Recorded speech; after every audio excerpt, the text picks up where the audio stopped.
క్షయం అంటే అంతులేని వృద్ధి, క్షయం అంటే క్షీణించిపోవడం. చల్లని చంద్రుడు దశల వారీగా కాంతివంతంగా మారడం. క్షీణదశలు పొందడాన్ని శుక్లపక్షం, కృష్ణపక్షంగా చెబుతాం. అంటే శుక్లపక్షం పౌర్ణమి సమయం వెలుగుల రాజు ఆనంద సమయంగా, కృష్ణపక్షం అమావాస్య సోముడి బాధాకర సమయంగా చెబుతారు. శుక్లపక్షం అంటే శుద్ధపక్షం, శుభపక్షం కింద లెక్క.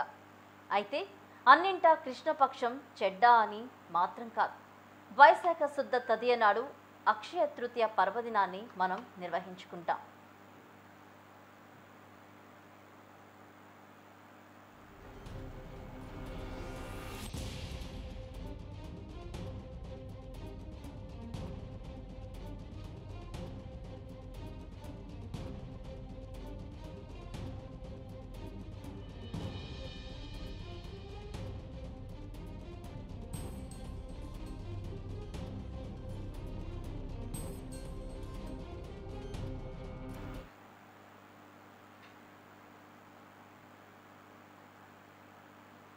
అక్షయ తృతీయ మహాపర్వదినం. ఉత్తరాది ప్రజలు దీనిని అక్షతీజ్ అని పిలుస్తారు. అక్షయ తృతీయ విశేషాలు పరిశీలిద్దాం. అయితే దివి నుంచి భూమికి వచ్చిన రోజు త్రేతాయుగం ప్రారంభమైన రోజు, పరశురాముడు జన్మించిన రోజు, బలరామ జయంతి ఈ రోజే. మహాభారతాన్ని గణేశుడికి చెప్పడం మొదలుపెట్టిన రోజు, శ్రీకృష్ణుడు తన బాల్య స్నేహితుడు సుధాముడిని కలిసిన రోజు, కుచేలుణ్ణి కుబేరంతటి ధనవంతుడిగా మార్చిన రోజు. సామాన్య కుబేరుడు అక్షయ తృతీయ నాడు మహాలక్ష్మి అమ్మవారిని మహత్తర రీతిలో పూజించి ధన కుబేరుడిగా మారిన రోజు అక్షయ తృతీయ. అందుకే అక్షయ తృతీయ నాడు అందరూ లక్ష్మీదేవిని అత్యంత భక్తి శ్రద్ధలతో పూజిస్తారు. ద్రౌపది మాన సంరక్షణ చేసి అపారంగా చీరలు ప్రసాదించి దుశ్శేషమని గర్వభంగం చేసిన రోజు అక్షయ తృతీయే.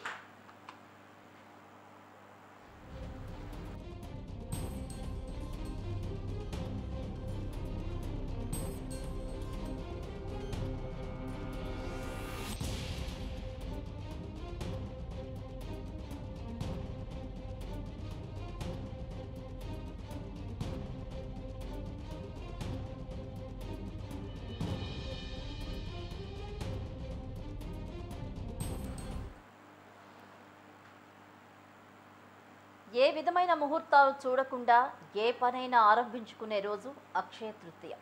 అక్షయ తృతీయ నాడు చేసే ఏ సానుకూల చర్యలైనా, ఏ మంచి పనులైనా అపారమైన శాశ్వత ఫలాలు లభిస్తాయని పెద్దలు చెప్తారు. దేశ ప్రజలు ఆభరణాల్లో ప్రథమ గౌరవాన్ని సువర్ణానికి ఇస్తారు. అందుకే ఈరోజు బంగారు ఆభరణాలు కొనుగోలు చేస్తారు. ఎంత బంగారం కొంటే అంత అక్షయం అవుతుందని భావిస్తారు. దీంతో అక్షయ తృతీయ నాడు బంగారు ఆభరణాలు షాపుల వినియోగదారులతో కిటకిటలాడుతూ ఉంటాయి. అయితే బంగారు వ్యాపారస్తులు తమ వ్యాపారాభివృద్ధి కోసం ఈ మాటలను హైలైట్ చేసి కోట్లకు పడగలెత్తుతున్నారనే విమర్శలైతే ఉన్నాయి.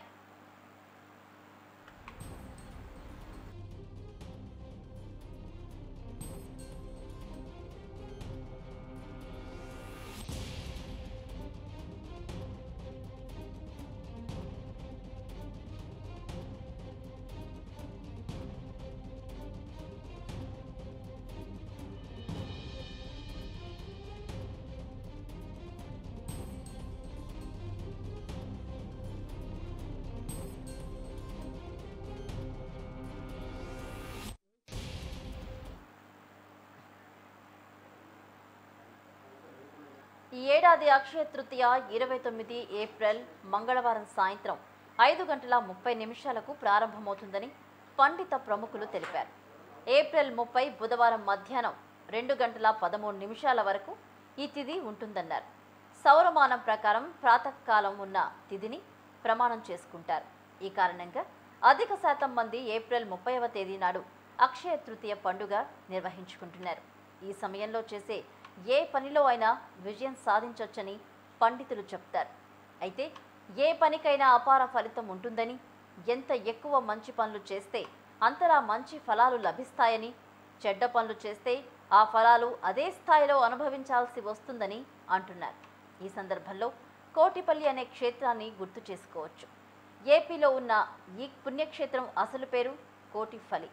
ఈ పవిత్ర ఆలయంలోకి స్వచ్ఛమైన పవిత్రమైన మనసుతో అడుగు పెట్టాలి. మంచి భావనతో గుడిలో అడుగు పెడితే కోటి మంచి ఫలాలు లభిస్తాయి. చెడ్డ తలంపుతో వెళితే చెడ్డకు సంబంధించిన కోటి ఫలాలు సైతం అనుభవించాల్సి ఉంటుంది. అక్షయ తృతీయ సైతం కూడా ఇదే రీతిలో ఉండే పండుగనే చెప్పాలి. మంచైనా చెడ్డైనా కోట్లలో సంబంధించిన ఫలాలైతే ఉంటాయి.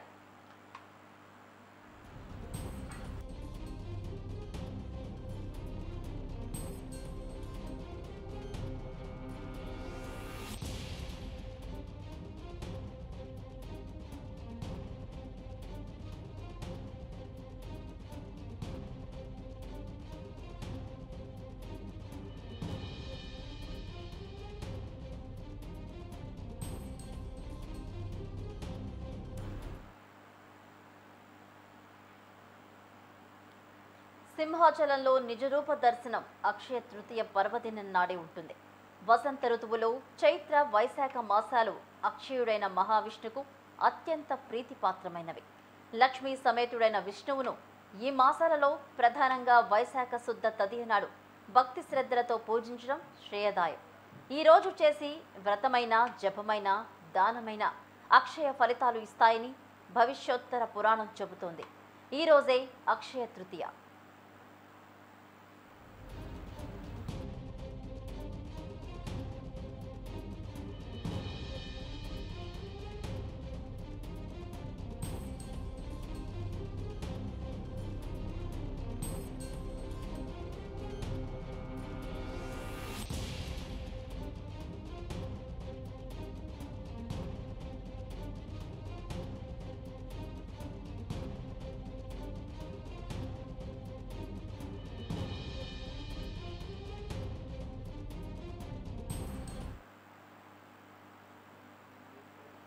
అక్షయం అంటే అంతులేని వృత్తి, క్షయం అంటే క్షీణించిపోవడం.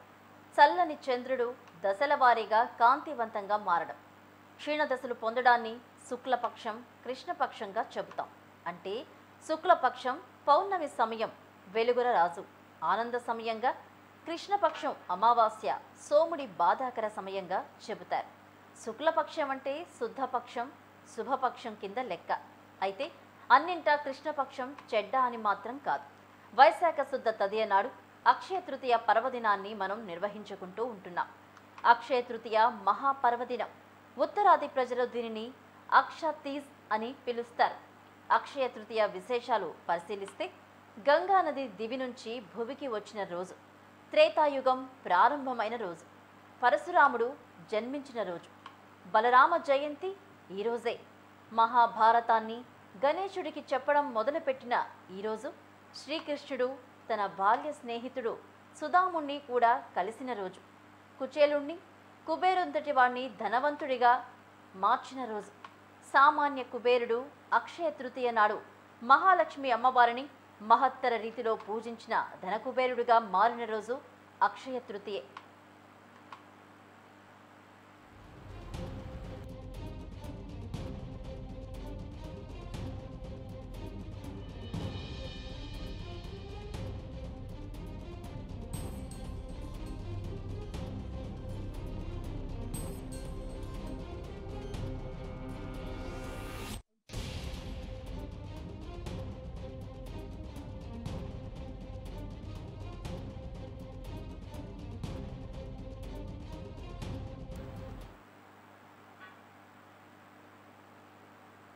అక్షయ తృతీయ నాడికి సంబంధించి అందరూ లక్ష్మీదేవిని అత్యంత భక్తి శ్రద్ధలతో పూజిస్తూ ఉంటారు.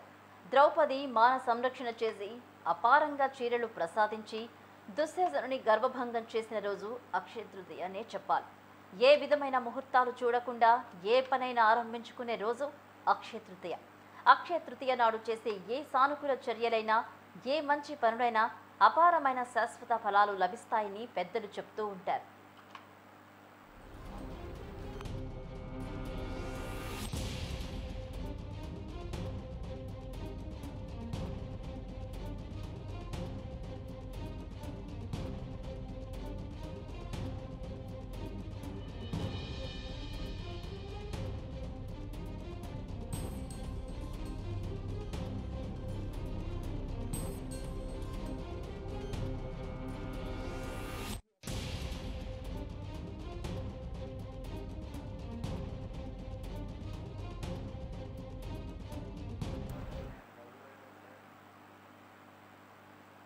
దేశ ప్రజలు ఆభరణాల్లో ప్రథమ గౌరవాన్ని బంగారానికే ఇస్తారు. అందుకే ఈ రోజున బంగారు ఆభరణాలు కొనుగోలు చేస్తూ ఉంటారు. ఎంత బంగారం కొంటే అంత అక్షయమవుతుందని భావిస్తూ ఉంటారు. దీంతో అక్షయ తృతీయ నాడు బంగారు ఆభరణాల షాపులు వినియోగదారులతో కిటకిటలాడుతూ ఉంటుంటాయి. అయితే బంగారు వ్యాపారస్తులు తమ వ్యాపార అభివృద్ధి కోసం ఈ మాటలను హైలైట్ చేసి మరి కోట్లకు పడగలెత్తుతున్నారనే విమర్శలైతే వస్తున్నాయి.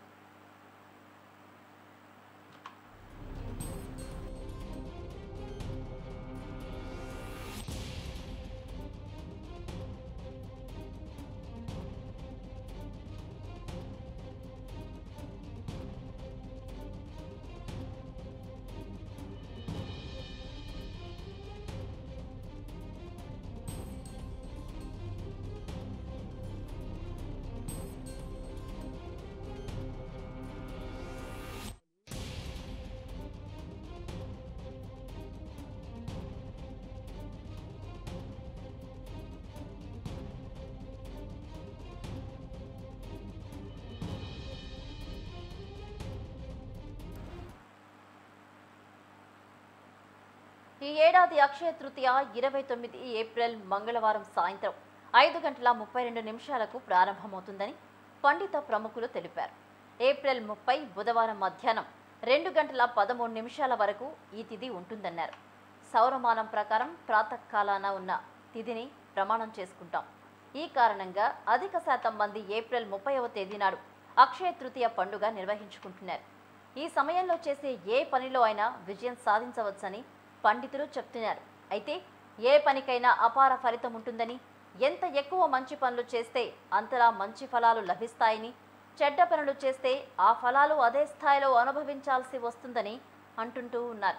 ఈ సందర్భంలో కోటిపల్లి అనే క్షేత్రాన్ని గుర్తు చేసుకోవచ్చు మనం. ఏపీలో ఉన్న ఈ పుణ్యక్షేత్రం అసలు పేరు కోటిఫలి. ఈ పవిత్ర ఆలయంలోకి స్వచ్ఛమైన పవిత్రమైన మనసుతో అడుగు పెట్టాలి. మంచి భావనతో గుడిలో అడుగు పెడితే కోటి మంచి ఫలాలు లభిస్తాయి.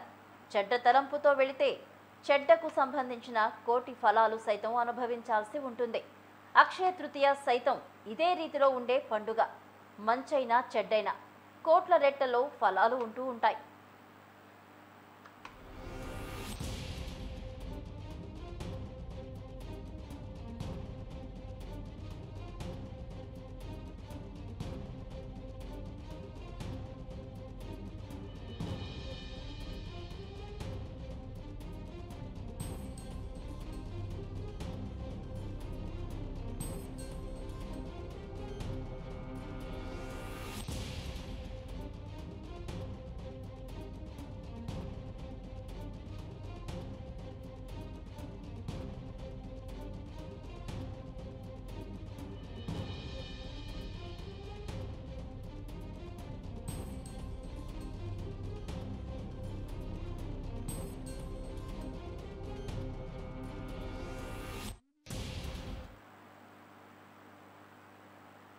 సింహాచలంలో నిజరూప దర్శనం అక్షయ తృతీయ పర్వదినం నాడే ఉంటుంది.